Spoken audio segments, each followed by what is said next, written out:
Hi, Vincent is back. And of course, I'm here, as you know, to share my journey out of the Watchtower Society and how I became a follower of Christ. Well, what are we going to talk about today? Well, the last two videos, I shared a lot of information about how I felt about things and uh, certain things that I stood up for. And those two videos actually tie in with this, as we will see a little bit later. The question is, did I waste my life in the Watchtower Society? Now, that question, I'm going to answer that very quickly. The answer is no. Vincent did not waste his life in the Watchtower Society. Why do I say that?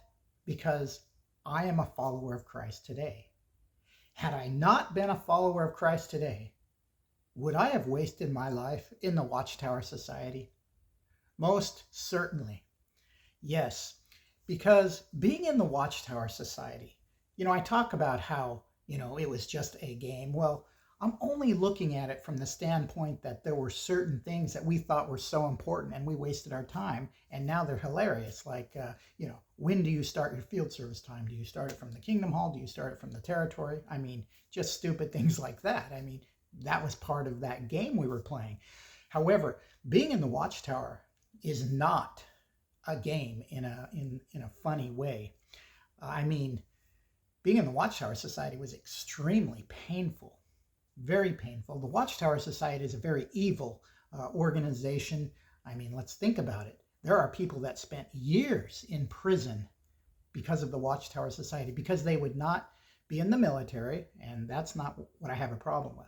The problem is many of them did not do civil service because the Watchtower told them that they couldn't do that. And so they spent years in prison, and then years later they find out, oh yeah, we changed our policy. Now you can do civil service and avoid prison time. I mean, there are people that have experienced that. That's evil, isn't it? And the same is true with blood transfusions. We can look back at all the people that received persecution, torture, death in concentration camps, you name it. It is not all a game. It is a extremely evil organization. Well, on a personal level, and many of you can relate to this, we may not have gone through all of that, like I had just mentioned, but look at the time we spent there. So before I get into this, did I waste my life? Let's talk about the time that Vincent spent in the Watchtower Society. And of course, many of you out there can relate to the same thing. I was baptized at the age of 13. And immediately after that, I would spend entire summers auxiliary pioneering. We would auxiliary pioneer with a friend of ours, and my brother and I, we would pioneer with him. And we spent every day almost knocking on doors, walking for miles. I mean, the only thing that made it fun was the fact that you were with your friend and the fact that we would stop at the local store and buy a 12-pack of Coke and go to a park and have a drinking fest there. But other than that, I mean, think about what a young person should be doing during the summer. And yet here we are knocking on doors in 100-degree heat in the summertime. Being in Eastern Washington, of course, that's the typical temperature every summer. So that's how our summers were spent. But then as I got older, I became a ministerial servant. I want to say at the age of 20. It may have even been at the age of 19. Well, I had regular pioneered even prior to that. I mean, I pioneered as a senior in high school, and then for like a couple of years after that, I regular pioneered, which meant back then getting 90 hours in the ministry. I mean, can you believe that? 90 hours every month. So how did I get that time in? Well, my brother and I, oftentimes we would spend so much time doing what they call rural territory.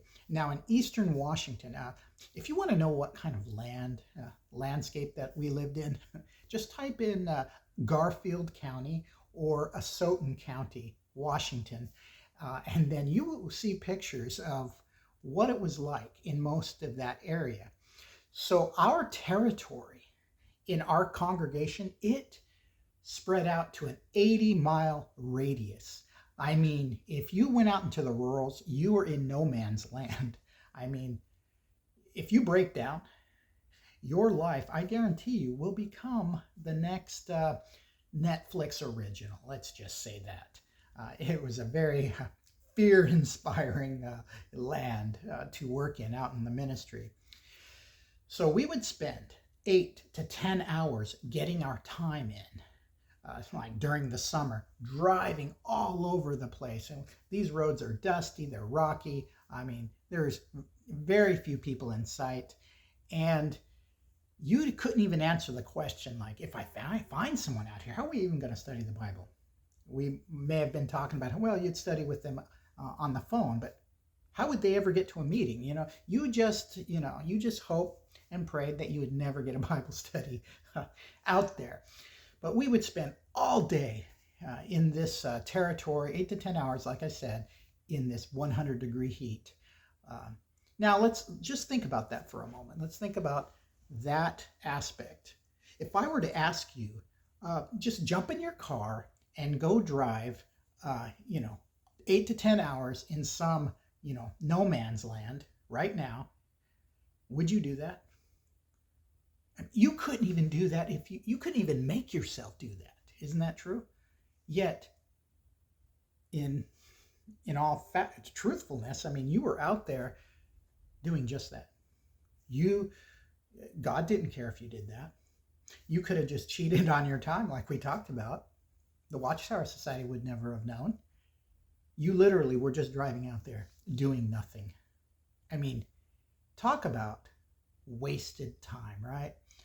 Then on top of that, so that's how I spent my summers, regular pioneering. Just I tied up all the weekends with, Saturday, Sunday with the ministry and all of that.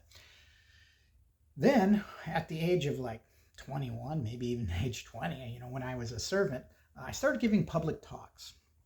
Now, I gave public talks in my local congregation, but then very quickly I started giving public talks all over the place. I would travel to all these places in eastern Washington. I would go to places in Idaho. I even gave a talk down in Oregon.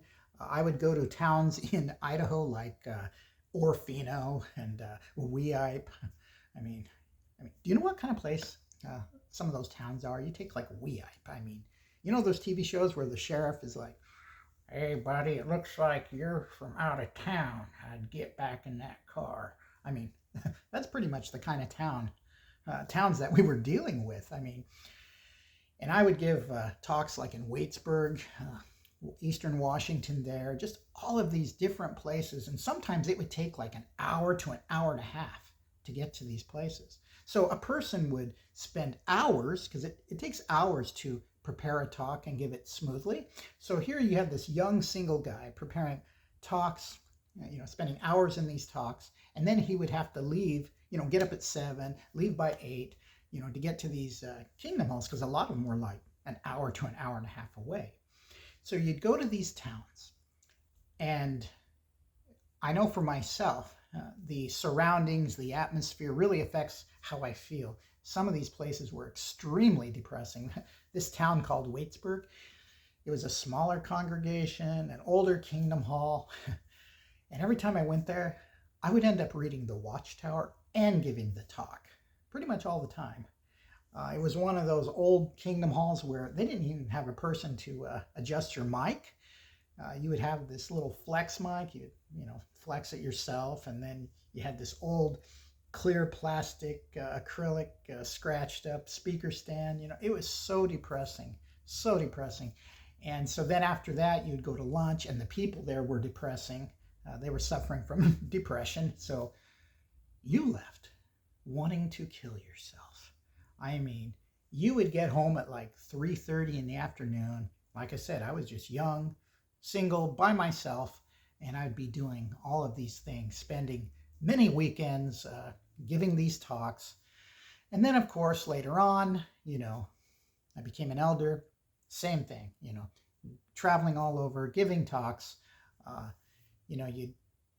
I would do everything else that all the witnesses were told to do, studying the Watchtower. I didn't just study the Watchtower. I would read the Watchtower from front to back, when we first received it. And then later on, I would study that Watchtower for the meeting. And then for a while, I was, the Watchtower conductor as well. So then I would be considering the Watchtower again. So if you were doing things the way a good Jehovah's Witness should, then you read that Watchtower like 3 times. You talk about brainwashing. So in addition to all of that, there was a lot of other stresses. Like in the last 2 videos I mentioned, we talk about how it's a game. But when you're actually going through that, all of the things I talk about, that was extremely stressful. Your chest would ache just because, you always had to watch your back, and it just wasn't a fun time. So that was very stressful. So let's think about that. Think about all that time in the Watchtower Society and how I used it, and how that was very depressing even at that time. Even though you were trying to convince yourself that you were happy, I remember consciously, I would always read those scriptures, the ones where Jesus said, "Come to me, all you who are toiling and loaded down, and I will refresh you." I would read those verses, and it would always make me feel upset. Like, why do I not experience that? Because when I read those words, I felt refreshment. Just reading the words alone. Yet in real life, I'm like, what's going on here? I am so tired, mentally and physically. What's going on here? I want to feel those words that Jesus was speaking, and I never felt that. I would try to convince myself that I was, but in real life, I would always read those words and think the opposite, that I was not experiencing what Christ mentioned there. So again, I'm talking about all this time spent. And why is that? Why am I explaining all this depressing time?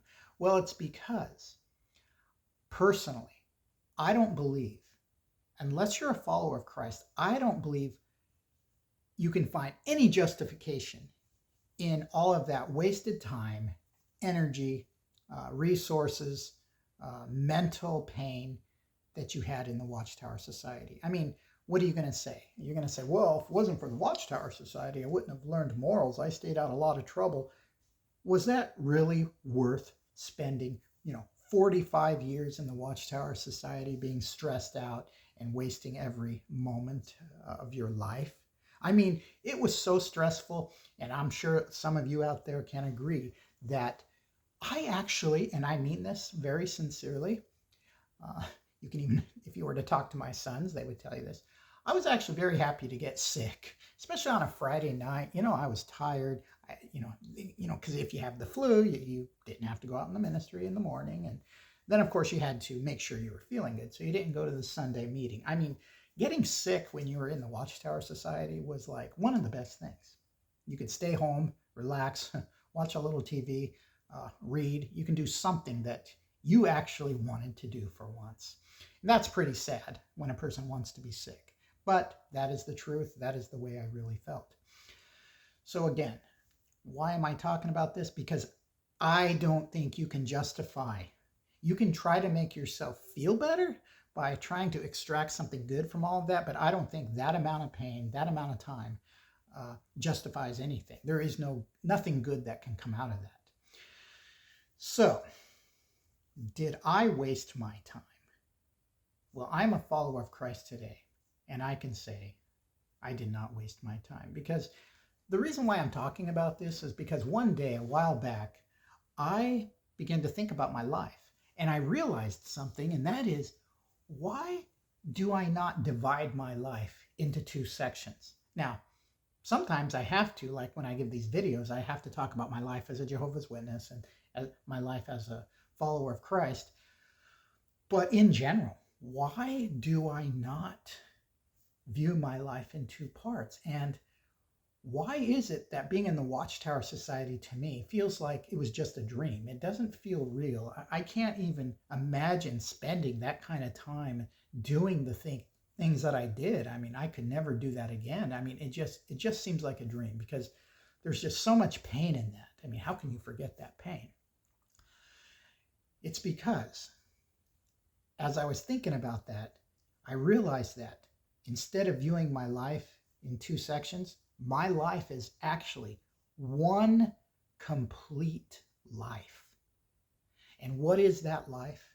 That life is serving God. And that is why in the last two videos, I began to reflect on the things that I did in the Watchtower Society. Now, I shared a few things, but I didn't just focus on one thing for hours and this thing over here for hours. What I was really doing is I was looking at my entire life in the Watchtower Society. I wasn't trying to find myself, and I hope no one misunderstood this. I wasn't just trying to find myself like who I am, what are my core values.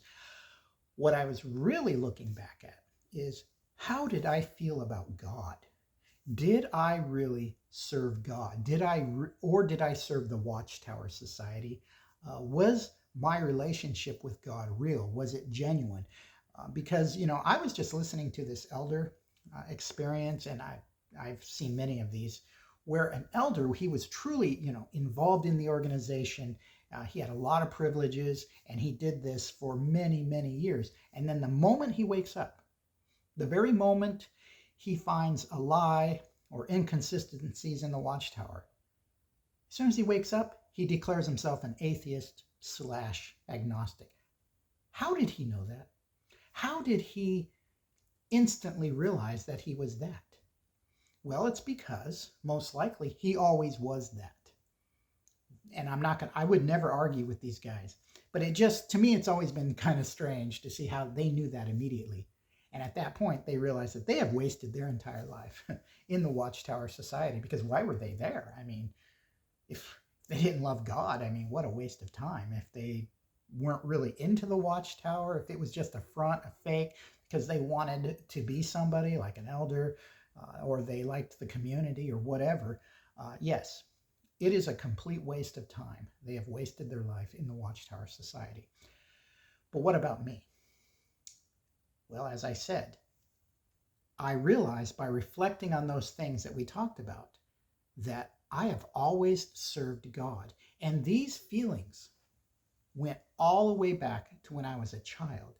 And to me, this was very significant. And we're going to talk about this later as we get into more of the spiritual aspect of my journey. At the age of 4, and there's a reason why this is significant to me.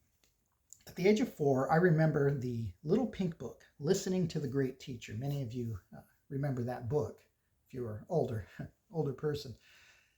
My favorite story from that book was chapter 40.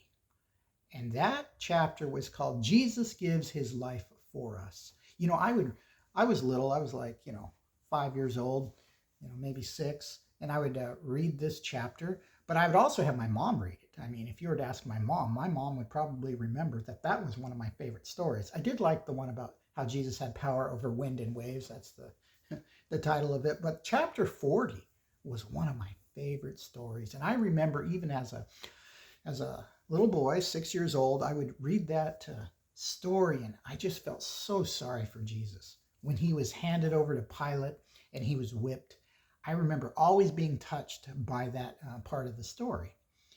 So I loved Jesus, even as a child. Well, that love for Jesus continued, because I remember when I was like 8 years old, the My Book of Bible Stories came out. What was my favorite story from that book? It was the chapter, it's called Jesus Was Killed. And if you remember, if you are familiar with that book, on the left-hand side of the page of this story was a picture of Jesus dying on a stake. Now, this video is not about the stake versus the cross, but there was a picture of Jesus there, and that is still, in my mind, one of the best pictures that the Watchtower Society has ever made, because when you look at it, it's a black and white picture. It almost looks like a photograph. It's so detailed. Like I said, I haven't seen a picture quite as real as that one. I used to just look at that picture as a little boy. I would just stare at that picture because I just could not believe what Jesus did for us. That really touched my heart, even as a little boy. In fact, I remember reading that story, and I didn't even want to turn the page to the second page of that story because I wanted to keep looking at that picture. Well, then as I got older, into my 20s and even 30s, 40s, I mean, this continued on. I began to develop worshipful feelings about Jesus. And I remember consciously thinking, wow, I can't be doing this. I need to back away from this, because that is wrong in the Watchtower Society. So I had to back away from that. But you can see the pattern here. The reason why this is significant to me, thinking about all of this, is because I didn't just love God in a general way. I loved Jesus Christ. Jesus Christ was my hero. I mean, another example, I remember when the Let Your Kingdom Come book came out, a little brown book, and in the middle, you don't see pictures like this from the Watchtower Society anymore. It showed Jesus on a white horse with an arrow, and he was blowing up the United Nations and the Capitol building pretty much. And I remember I was really little. I would open the book and I would just stare at that picture of Jesus. To me, it showed his power, and Jesus Christ was my hero. Why is this so important? Because in the Watchtower Society, Jesus Christ is not your hero. He is not the one people talk about or think about. And now a witness might argue with that. Oh, no, that's not true. We have the book, The Greatest Man That Ever Lived. I'm starting to believe that book was made just so witnesses can say, oh, we love Jesus. We have this book over here. Because the honest truth is, when I was in the Watchtower Society, everything was Jehovah, Jehovah, Jehovah. And yet I began to realize, once I became a follower of Christ, or even before I became a follower of Christ, is just how important Jesus is. We cannot get to God without Jesus Christ. Jesus Christ, and we're going to talk about this later. There's a Bible translation of the New Testament. It's the Williams New Testament, and I loved what it said. Jesus Christ, in the introduction, is the photograph of God. And I'm going to talk about that later when I share with you what my view is of Jesus Christ today. But I think about all of that, how I felt as a child, and then as I got older, then I started thinking about the things that I stood up for in the Watchtower Society, whether I actually did something in a physical way or just my thoughts that I had in the Watchtower Society. And that is when I began to see that true person that was within me. And that true person loved God, loved Jesus Christ, wanted to defend them at any cost. So that is why, when I look back, did I waste my time in the Watchtower Society? Absolutely not. Not one moment was wasted in the Watchtower Society. My life has just been one long life of serving God. And being in the Watchtower Society was part of that training. And I can say that in so many ways, as I will share later on in my videos. But this is something that a lot of people talk about. And again, this stuff is really only of value to you if you're following Christ today. And I think about the knowledge I received about the Bible. I mean, we had Bible highlights. They don't really do Bible highlights like they used to. There's a lot of things the Watchtower doesn't do like they used to. They have really become dumbed down. But when we were growing up, we even had to know Greek and Hebrew to be able to explain things like, why is John 1:1 written the way it is in the New World Translation? We had to understand Greek. We had to be able to explain it, even if our understanding was kind of messed up. We still had to understand that. We had to know the Greek words for cross versus stake. I mean, we were learning the entire Bible in chronological order. I mean, when the My Book of Bible Stories came out, I read that book when it first came out 75 times.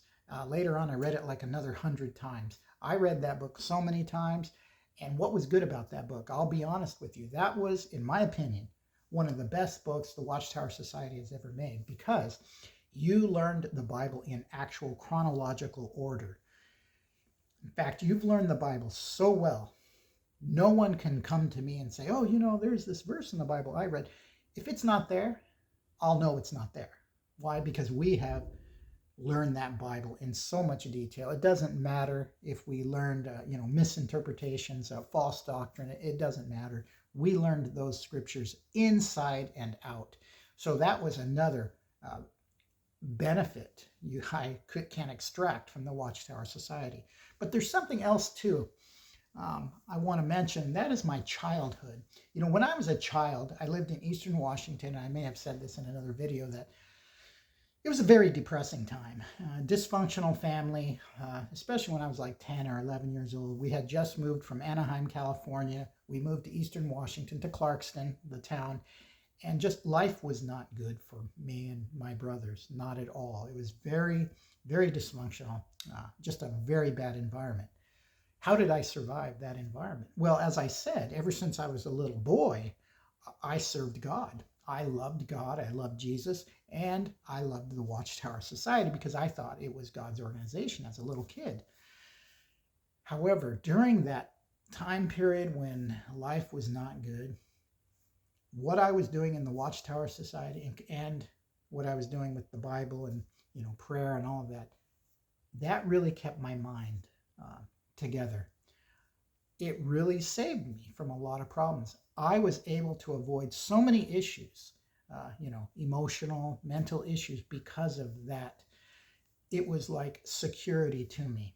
Now, some would say, well, the Watchtower, it's just a false hope, false security. Well, that might be true, but not to me at that time. It didn't matter if it was in my imagination or not. It provided something I needed at that time. And the Watchtower Society kept us busy. So as a kid, you needed to keep busy. I mean, you were knocking on doors with, other people you knew. You were going to the meetings. You had the watchtowers and all of this stuff. It just kept you busy. And if you loved God and you were busy, well, then it really did help you to survive, childhood. At least it did for me. So when I look back at my life, and I know I keep saying this, and I ask the question, did I waste my life in the Watchtower Society? Absolutely not.